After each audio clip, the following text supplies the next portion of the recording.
Avec des nouvelles depuis ce soir avec un document qui circule sur les réseaux sociaux faisant état de la libération de Jean-Pierre Amougou Belinga et Maxime Eko, les principaux suspects dans le meurtre de Martinez Zogo. Nous sommes actuellement au domicile de Amougou Belinga. Il y a quelques éléments qui montrent un air de fête, c'est-à-dire qu'il y avait des dispositions déjà préparées pour quelques manifestations irrelatives. Mais des informations glanées ça et là nous font état de ce qu'il n'est pas encore là. Alors nous étions au tribunal militaire et pour ce qui est des documents qui circulent sur les réseaux sociaux, il y a l'ordre de mise en liberté signé du juge Sikati Kamwo qui a été estampillé par le chef de division de la communication comme un fake. Nous n'avons pas pu effectivement vérifier de l'authenticité de ce document. Par contre, le procès verbal de notification pour l'ordonnance au Conseil, nous avons pu vérifier qu'effectivement c'est un document authentique.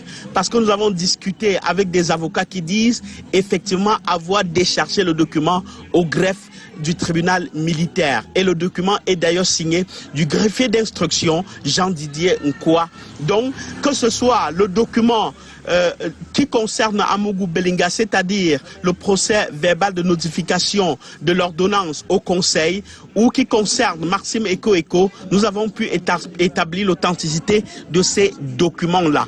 Maintenant, le document fétiche qui bloquerait leur sortie de prison, c'est la levée d'écrou. Mais au niveau du tribunal militaire, tout semble déjà acté pour leur mise en liberté provisoire. Mais la levée de crocs, c'est le document fétiche qui manque parce que, effectivement, de ce qui circule sur les réseaux sociaux, c'est ce qui manque.